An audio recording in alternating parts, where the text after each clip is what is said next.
Devaya. Om Namo Bhagavate Vasudevaya. Om Namo Bhagavate Vasudevaya. Narayanam Namaskritya Naram Chaiva Narottamam Devim Saraswatim Vyasam Tato Jayam Udayet Nashtaprayeshu Abhadreshu Nityam Bhagavata Sevaya Bhagavati Ruttama Shloke Bhaktir Bhavati Naishtikim Krishnaya Vasudevaya Devaki Nandanaya Cha Nanda Gopakumaraya Govindaya Namo Namaha. Hare Krishna. Today we are reading from Canto 3, Chapter 7, entitled Further Enquiries by Vidura, text 31. Pashandapata Vaishamyam Pratilomani Veshanam Jivasya Gatayo Yascha Yavatir Tirguna Karmajaha Pashandapata Vaishamyam Pratiloma Niveshanam Jivasya Gatayo Yascha Yavatir Pashandapata Vaishamyam Pratilomanivesanam Jivasya Gatayo Yascha Yavatir Karmajaha. Translation and purport by Srila Prabhupada ki jai. Translation. Please also describe the imperfections and contradictions of the faithless atheists, the situation of crossbreeding, and the movements of living entities in various species of life according to their particular modes of nature and birth. Purport. The combination of living entities in different modes of material nature is called crossbreeding. The faithless atheists do not believe in the existence of God, and thus their paths of philosophy are contradictory. Atheistic philosophies never agree with one another. Different species of life are evidence of varieties of mixtures of the modes of material nature. Omagyanatimirandhasya Gananjanashalakaya Chakshurunmilitam Yena Tasmai Sri Gurave Namaha Shri Chaitanya Manobhishtam Sthapitam Yena Bhutale Swayam Rupa Kadamahyam Dadati Swapadantikam Vandeham Shri Guru Shri Yutapadakammalam Shri Guru Vaishnavasya Shri Rupam Sagrajatam Sahagana Raghutanvitam Tam Sajivam Sadvaitam Savadhutam Parijana Sahitam Krishna Chaitanya Dev Shri Radha Krishna Padan Sahagana Lalita Shri Vishakhantamsya He Krishna Karuna Sindhu Dinabandhu Jagatpate Gopesha Gopika Kanta Radha Kanta Namaste Tapta Kanchana Gaurangi Radhe Vrindavaneshwari Vrishabhanu Sute Devi Pranamami Hari Priye Pancha Kalpatarubhya Kripa Sindhubhya Evacha Patitanam Pavanebhyo Vaishnavebhyo Namo Namah Jai Sri Krishna Chaitanya Prabhu Nityananda Shri Advaita Gadadhara Srivasa Adi Gaurabhakta Hare Krishna Krishna Krishna Hare Hare Hare Rama Rama Rama Hare Hare Mukam Karoti Vachalam Pangum Lankhayate Girim Yatkripa Tamaham Vande Shri Guru Dinatarinam. Hare Krishna. I'm so overly joyful to associate with devotees from Naperville today. The last few months I was joining on one of the Saturdays, I think second or third Saturdays, but I think now the schedules are slightly different. Most devotees are attending Bhagavatam classes at temple in person, and also there are these Bhakti Vaibhav classes going on. So of course that makes me very happy too, but I'm also a little, it's a mixed feeling that I don't get to kind of get association of all the Vaishnavas from Naperville. But anyways, today's chance, I feel like it is God's mercy upon me. I can again come in association of all of you. So this particular shloka, we'll try to have, I think today is a half-an-hour class, right? So we'll try to see some of the important aspects of what is being discussed here. So as far as the flow is concerned, Vidura is inquiring from Maitreya on the instruction of Uddhava. Uddhava asked Vidura to go and meet Maitreya. The previous chapter also, some of the inquiries were there, few chapters actually. And in the current chapter, is named as further inquiries by Vidura. So Vidura is asking, the previous chapter he asked about creation of the universe and what are the pastimes of Krishna were asked in the chapter before that. So these things were asked. In fact, we see that Bhagavatam is in a question answer form, just like Bhagavad Gita is a question and answer. Now Bhagavatam is also like a question and answer. In fact, most of the Puranas are questions and answers. So these questions pertain to various subjects depending on what type of Purana it is. If you see the beginning of the second canto, so Sukadeva Goswami actually speaks about this kind of what kind of questions people have. He says about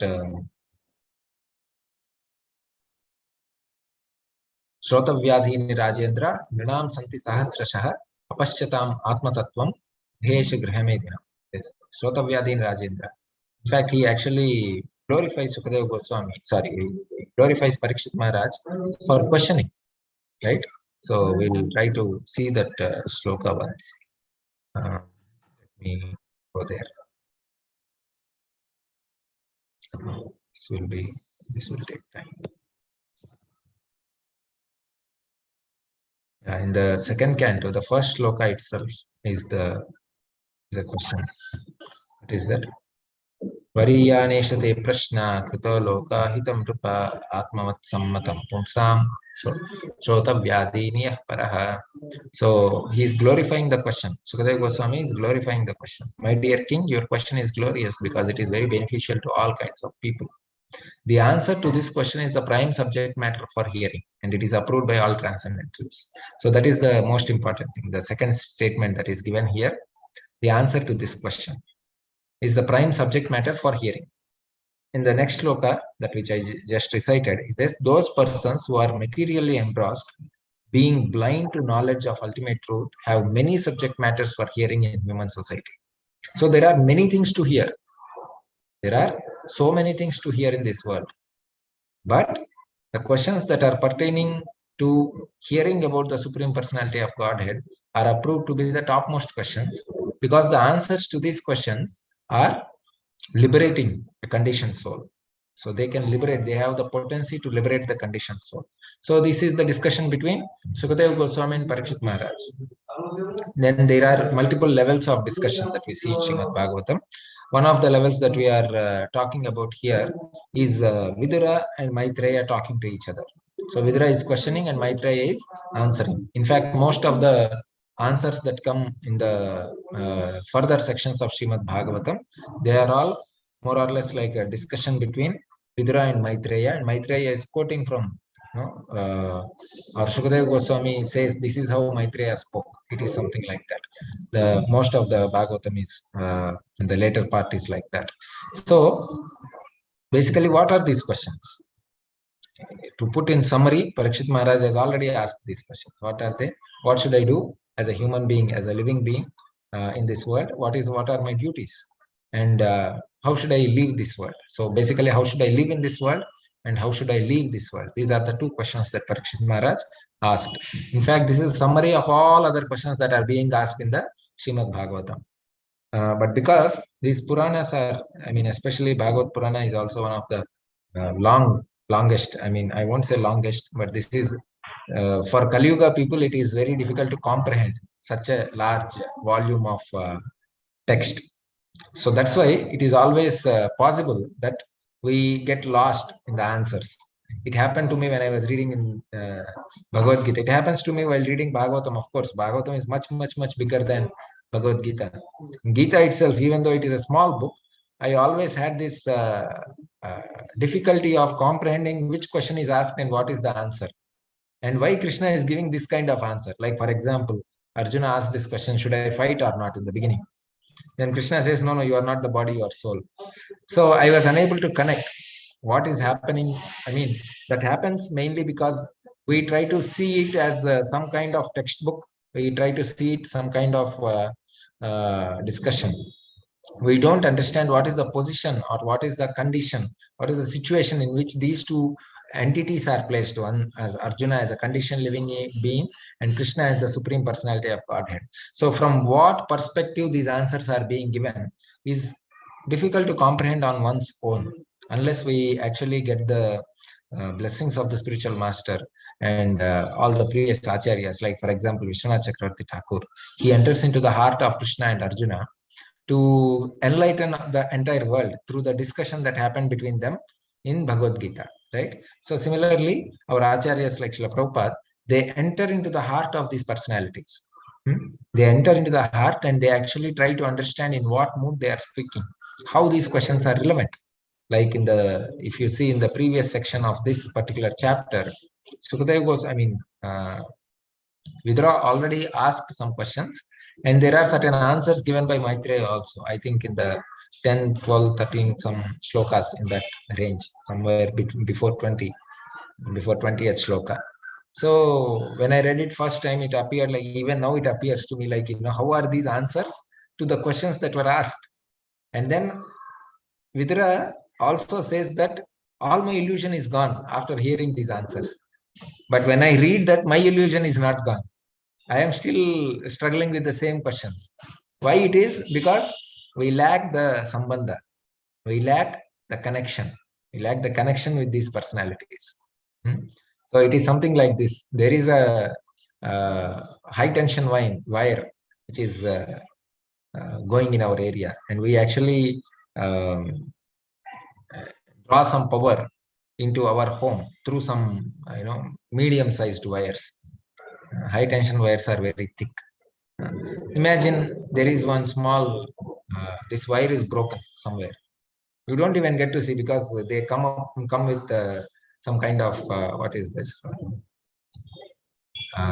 So you don't get shock, right? These are insulated wires.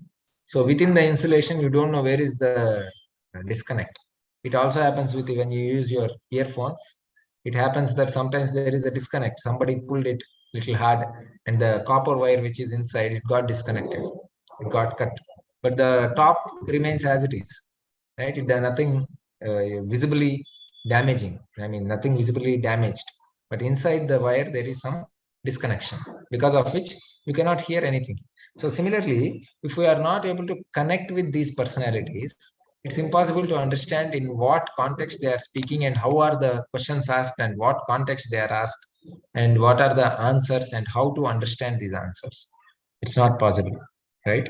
So that's why when every morning when we sing this Guru Puja, Guru Ashtaka prayers, we actually try to connect with our spiritual master, because through spiritual master you can connect to all the acharyas. He is the authorized person who is coming in the disciplic succession, right? When we connect to him, then he has connection with all others.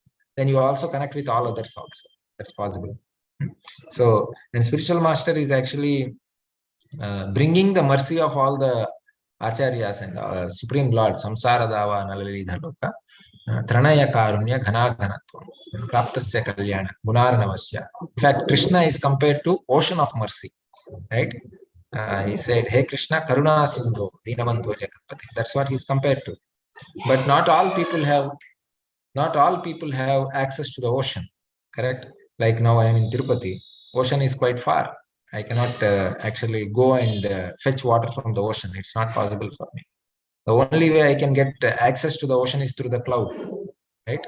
Clouds, by the arrangement of material nature, ocean water is absorbed, is evaporated and it forms clouds, and these evaporated water in the form of clouds can come to Tirupati and it can pour rain, right? So in the same way, spiritual master also brings the content from the spiritual world, from the ocean of mercy, Krishna, and he delivers it into the material world, right? Whoever wants to take this mercy, they will get that connection. Some people will put an umbrella and say, no, I want to get protected from rain. No, this rain is rain of mercy. Everyone is looking after for this rain. But then some people do whatever it is like that. So they lose connection. Although we are initiated, sometimes even initiated devotees may lose connection. It's possible. Even after 20 years, 30 years of practice of Krishna consciousness, one may lose connection. That is possible, right? So coming into the questions that are being asked here, one of the questions is, where is that? No, I'll go to third canto, where we are discussing.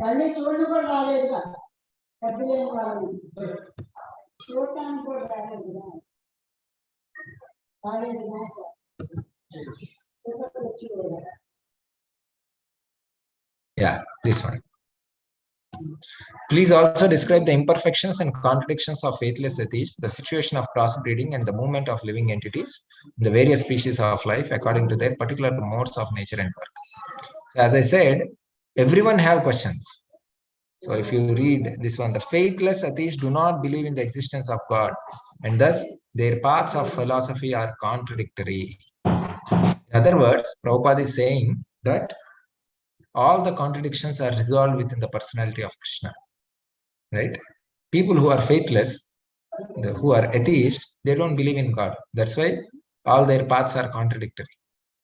For transcendentalists, whether you start in Brahma Madhva Gaudiya Sampradaya, whether you are in Sri Sampradaya or anywhere else, the goal, ultimate goal is Vishnu. Ultimate goal is worshipping Krishna, reaching Krishna.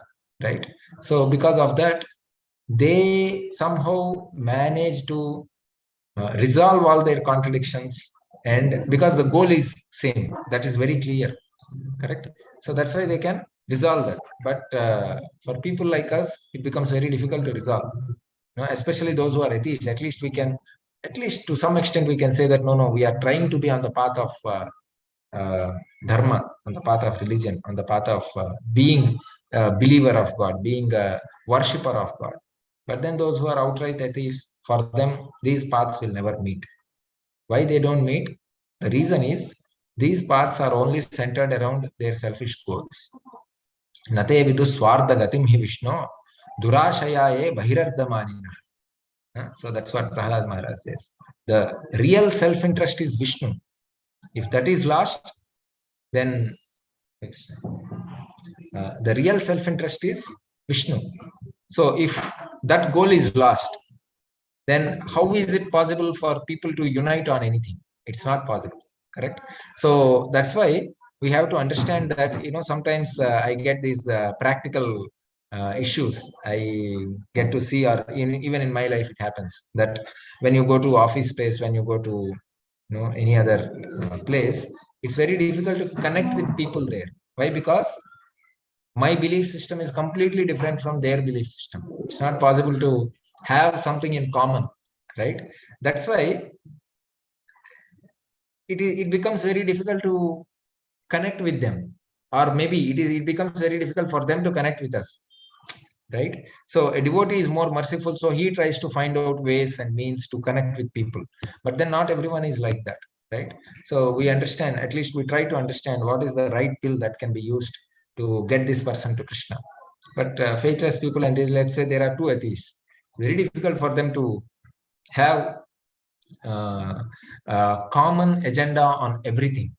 Even those people who are like thick friends throughout their life still have their own agendas, right? So because of which it is not possible to actually continue their relationships for long.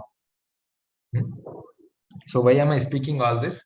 Because the kind of questions that Vidura is asking also appear like any other's questions, right? They are just like anyone can have questions. Vidura is also having some questions. Of course, in the beginning, he asked questions about who is Supreme Lord, what are the three incarnate, Brahma, Vishnu, Mahesh, why is Krishna creating this world? In fact, in the early part of this chapter, he asks questions like, Lord doesn't have any desires, in the sense like, he doesn't have any desire to enjoy or create material world. Then what is creating material world? Why is he creating it? A living entity is always pure. How can the living entity come under illusion? If you see the entire Srimad Bhagavatam, this is one of the sections which is very terse and very technical. So many people I have seen, like they want to somehow quickly go through this section because understanding these technical details become too much for some people, unless one has this philosophical orientation. So basically here, Vidura is trying to understand various things. That's why he's putting forward these questions.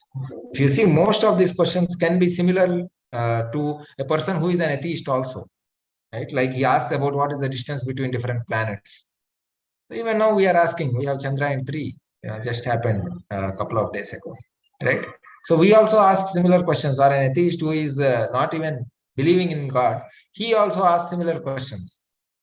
But the reason why they are asking these questions is completely different, right? So the reason is they are asking for their own, what they think to be their self-interest, right? They are asking for the sake of improving their material conditioning, right? They are asking these questions for the sake of trying to improve the condition of this world so they can live here happily and peacefully, right? So that's the end goal. The goal is to make this world somehow a better place. That's why they are asking these questions.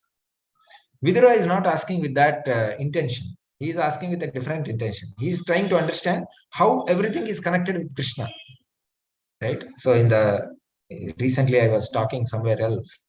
So I was discussing this point of how different people, although they see the same object, they perceive it differently, right? So we have, see, all living entities have only one problem basically. Those who are in the trapped in the material world, only one problem, that is a vision problem.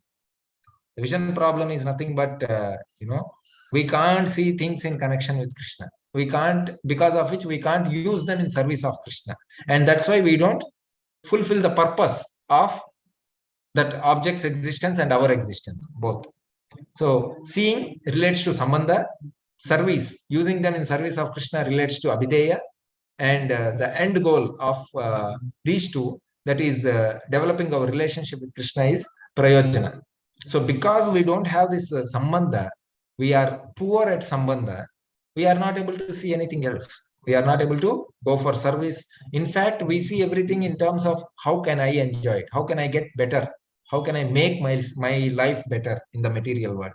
Or maybe how can I make the life of those who are connected with this body better, right? So this is the kind of vision people actually carry most of the times. I don't say that I carry a completely transcendental vision, but what I'm trying to say here is that at least by the mercy of Acharyas, we are trying to realize, no, this is not the purpose of the world. Vidura is also asking similar questions like about astronomy. He asked several questions about astronomy. Of course, he asked them, he asked about the Supreme Lord also. But if you take one particular, like for example, you take this question, please also describe imperfections and contradictions of faithless atheists. What is the purpose of that? Right? If I am trying to see it from a material perspective or from a perspective of not having any connection with Krishna, then this is something like I am just gossip mongering, isn't it? I want to know how they are imperfect, what are their contradictions, and I try to derive some juice out of it. But that's not the way Vidura is looking at it. He is trying to understand it in connection with Krishna. So that's what makes everything auspicious. Right? Today morning I was visiting this one temple nearby my house here. That is a place where Balaji left his lotus feet for people to worship. So that's called the Padala Mandapam. In that, every Friday they have this Abhishekam. So I took Radhika, and Radhika was asking, what is happening? Abhishekam means it's a bathing ceremony. So I just told her it's like bathing. Then all that milk, everything that is going out is like just like in our when we take bath, that all goes out, right? All the water that we take, that just goes out. That is wastewater. That is like cannot be used for any proper purpose. That just goes into the into the tank, and it will be carried away from there, right? It carries the impurities from our body. And she asked, what is the difference between this and Lord's bathing? Lord is being bathed with milk and curd and all these things. So I said that when I take bath, this water actually purifies me, but the water gets contaminated. It carries all the dirt that is stuck to my body. It takes it away. But when Lord takes bath in Abhishekam, it's not that Lord is purified and these are carrying the dust from the body of the Lord. It is the other way around.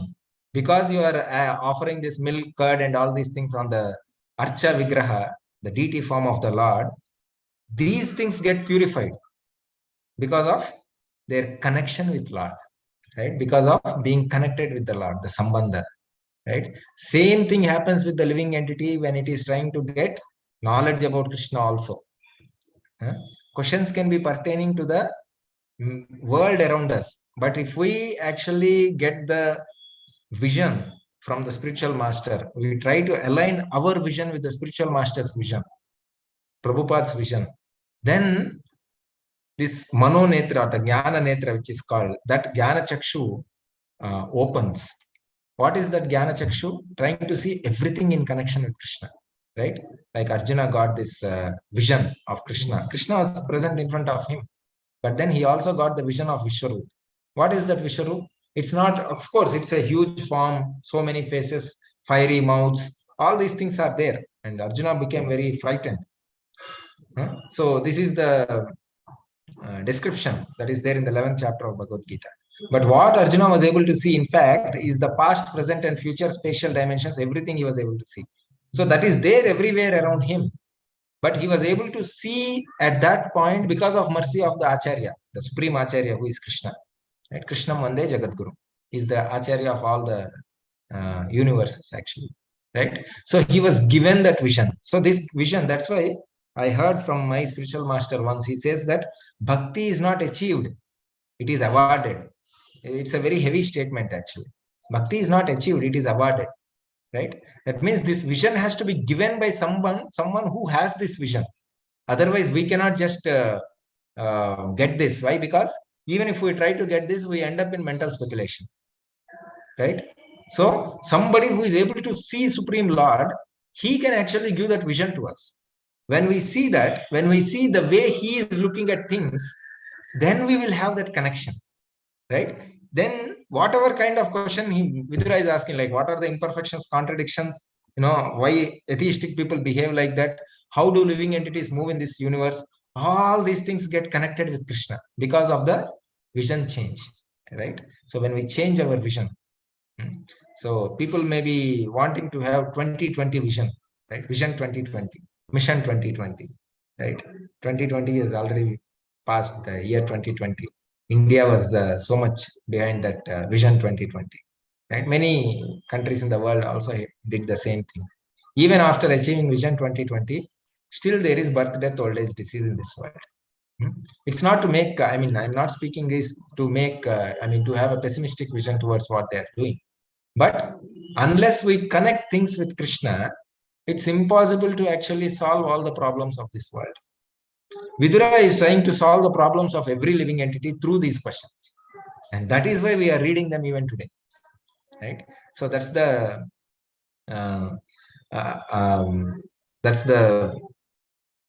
I would say, like that's the way Vidura is trying to put his questions. And of course, we'll see how Maitreya answers these questions also. Although this purport has only 4 statements, what I liked in this purport is Prabhupada's second statement. Faithless atheists do not believe in the existence of God, and thus their paths of philosophy are contradictory. There is one pastime of Srila Prabhupada where one of his disciples was asking him, you as Acharya from Brahma Madhva Gaudism, you are saying this, some other Acharya is saying this, Shankaracharya is saying like that. So are these contradictory? Prabhupada said very beautiful statement. He said, there is no contradiction among the Acharyas. He said that very bold statement actually. So what we see as contradictions, these are all actually could be contradictions in details, but not in the essence, right? Like for example, the Sri Vaishnava Acharyas or Sri Vaishnava Sampradaya, they actually say that if you are entering into one of the Pancharatriki Vidhis for them according to their Agama Shastra, that when you enter into the sanctum of the Lord, when you enter into the place of worship of the Lord, you should not wear anything on top. Male should not wear anything on top, right? They actually tie cloth on the waist, saying that, just like a servant in the olden days used to tie. So like that, they tie that cloth, which is a uttariya, they tie it on the waist, signifying that, we are coming here as servants of the Lord. And that is in line with the Acharya and the teachings of Ramanuja Sampradaya. Why? Because they actually have propagated Dasya Rasa, right? Every living entity is servant of Vishnu. But in our sampradaya, if you see, in our etiquette book also, it is written that you should never go without a cloth on top, right? You should always cover your body when you go in front of the Lord, right?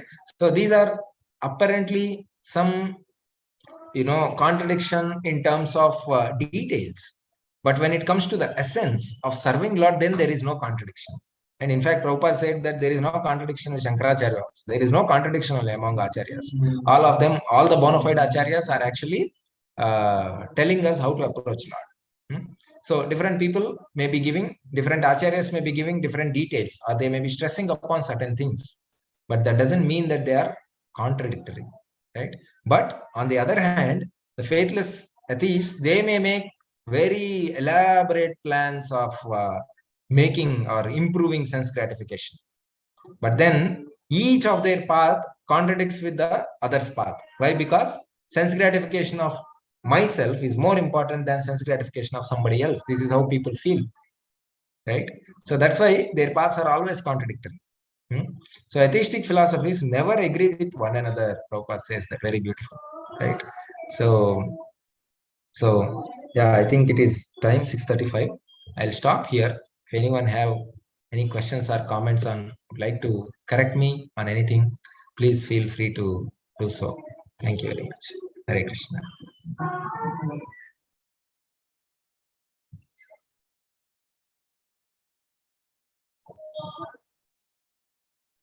Hare Krishna, Prabhu, Dandvat Pranam. All glories to Dandvat Srila Pranam, Prabhupada. Prabhu. Long time seeing you. Very happy to see you. Glad to hear from you. That too from the abode of the Lord. This is really, for us, this is the access actually. I was thinking, people, they did, as you mentioned something on Chandrayaan. Yes, they have an access to the moon. What they will do, that is a different issue. Yeah. But now I have an access to Tirupati from you. But what is the access? Hearing about the Lord. That's again, really, we are fortunate. Even in spite of, we are everywhere.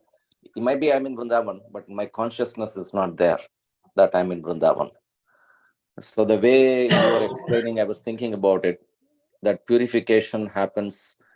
Even it's good to be in the abode of the Lord. Suppose if you are not, that means what is the way we can connect to Krishna is by hearing about the Lord. So you actually brought many points, and really appreciate you about your class. The one thing really stuck was that the question and answers, that's never ending in our life. But sometimes knowingly or unknowingly we ask only the wrong question instead of the right question. So that's the ignorance part of it. So the problem is, do we need to get a knowledge? What kind of knowledge is another $1 million question for me.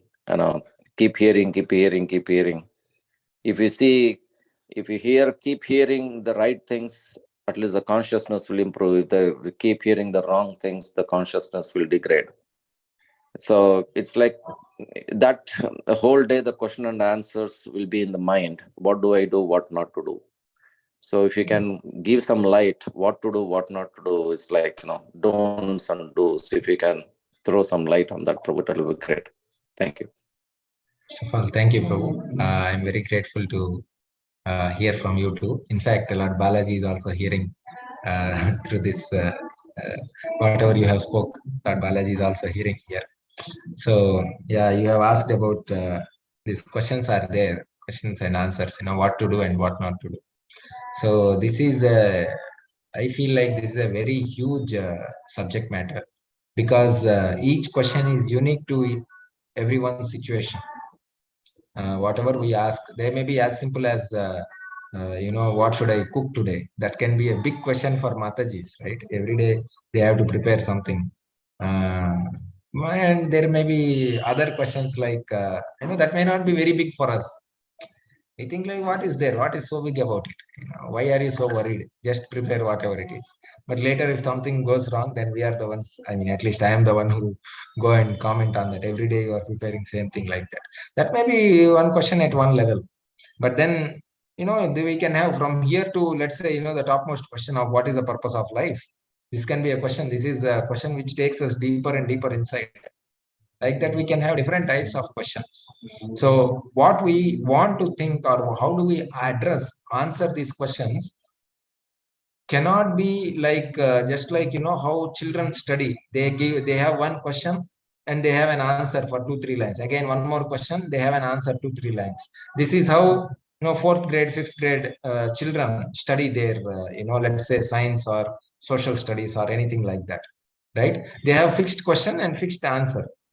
And they know that this is what is going to come in the exam, right? Life has a different approach. Life actually puts the exam first and then gives the answers later. So to answer or to try to understand the answers for this, or try to get the answers for these questions, is not very much like many people think that because I gained so much experience in this world, I can answer most of the questions and I can guide my younger generation. But then again, even though we gain so much experience in this world, that can be only pertaining to the material world. That's why we have a horizontal level of thinking, and there's a vertical thinking also. Horizontal level of thinking tells us how to live in this material world, right? We can have questions on a practical way of, let's say, getting a driver's license, or let's say, how to adjust my office timing with DT worship time.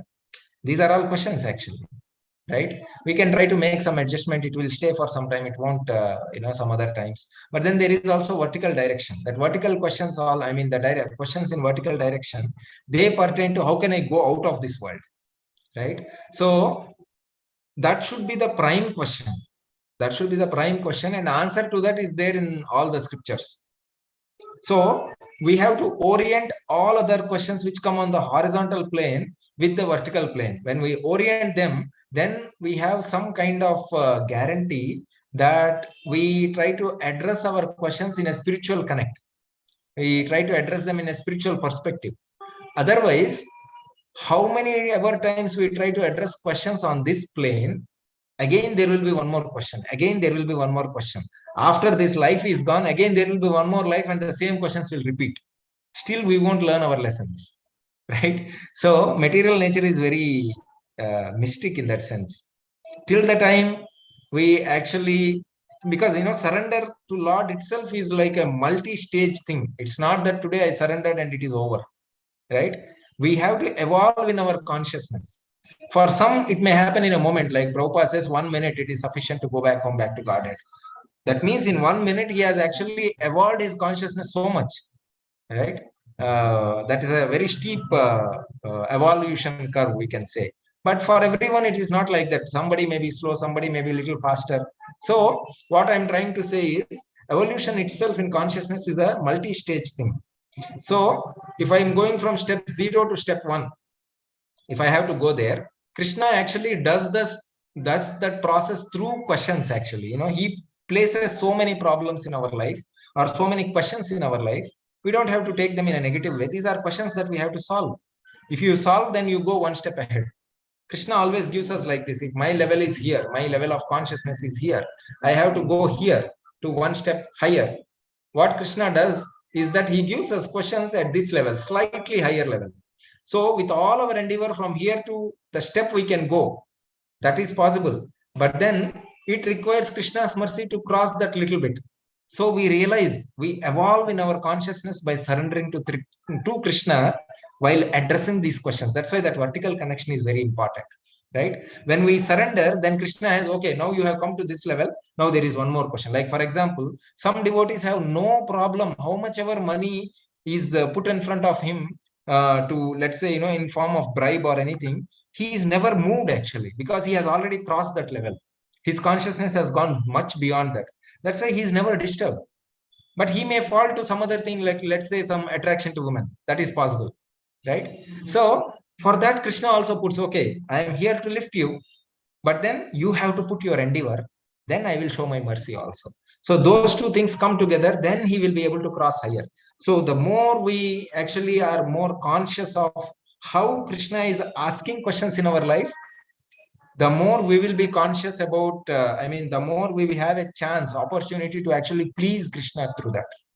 Right? So everyone has so many hurdles in their life. These are all questions practically. How to overcome those hurdles? We can overcome by making some material adjustment, that is possible, but that is not permanent, because that is only on the horizontal plane. But if I want to go to vertical plane, I want to keep that connect with Krishna, then I have to surrender to Krishna. There is no other option. We may use all our intelligence, all our resources, but ultimately that surrender to Krishna will actually make us go transcend these questions. So that later, if somebody asks the same question, you have a ready-made answer. It's something like for a 10th grade student asking a 5th grade question. He already crossed that. There is no problem answering this. So the advantage of this approach is that at the end of this life, you have no more questions to answer. Vidyate hridaya grandis chidyante sarva samshayah kshiyanti chasya karmani drushta evatmanishware. This comes in the first initial beginning of Srimad Bhagavatam. Right? So I hope I addressed whatever you asked, Prabhu. If there is any correction, you are in a stage to correct me. So please go ahead. Prabhu, this is again the mind-boggling answer. Actually, it's you're answering in such a way that I have to think twice.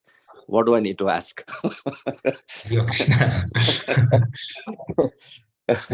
That's actually, you brought up a nice. So that means our consciousness also. You brought a nice point of, you see, the more questions on the material platform we ask for our progress, how I can do, how I can improve myself. And the same questions, if you ask for in a spiritual benefit, you ask more and more and more on to hear about what is Krishna. So that means Parikshit Maharaj asked zillion questions in Srimad Bhagavatam. That's why the things came out in all 12 cantos. All 12 cantos in that way. So that means that I was thinking, we would have, from our childhood till death, how many questions we ask in a material platform which doesn't stay there at all. But the same questions, if you ask in a spiritual platform, that will carry over in the next future lives, right? So that's what I understood from your answer, Prabhu. Thank you so much.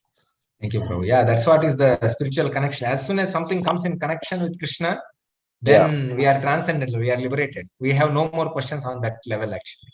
It's like that. But we'll ask more questions to inquire more about Krishna. Right, of course. Unlimited. That's unlimited. Anyway. That hunger keeps increasing. Right? Yeah. You're right. Yeah. So there is no end for that, but that maybe we should pray for us that we'll have that kind of consciousness to ask and get rid of all this unnecessary problem. Thank you. Thank you. So I think we are over time, 15 minutes over time. So this is okay. I can end this call here. Yes, Lakshmikant Prabhu, you want to say something? No, thank you so much for a nice class. I was just thinking about that point when you said I also asked many questions, but when Arjuna asked, he said that, you mentioned, right? So because, his doubts are all cleared, right? He was able to act on the platform, but when we are not able to, I'm not able to act on that platform when I hear the answers, right? Because the relationship, I don't have it, or I don't take it seriously, those answers, right? So, yeah. Once we cross that threshold of, for every question, there is a threshold. You just cross that, then Krishna is readily waiting for us to help us, actually, So that threshold of surrender, that threshold of our endeavor, I would say, that is required. That little bit of endeavor we do, then Krishna is actually waiting. I am here to answer all your questions. Like that. Just like Arjuna heard this, you are not the body, your soul, but still his questions did not stop.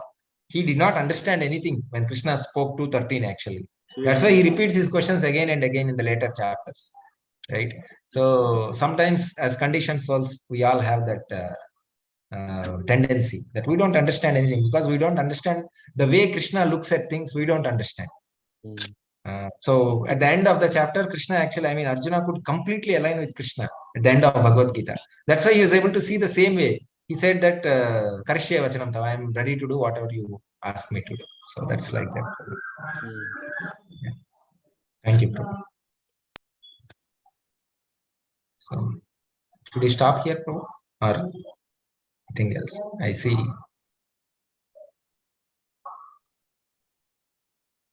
Radha Kunj Bihari Prabhu, you are speaking something.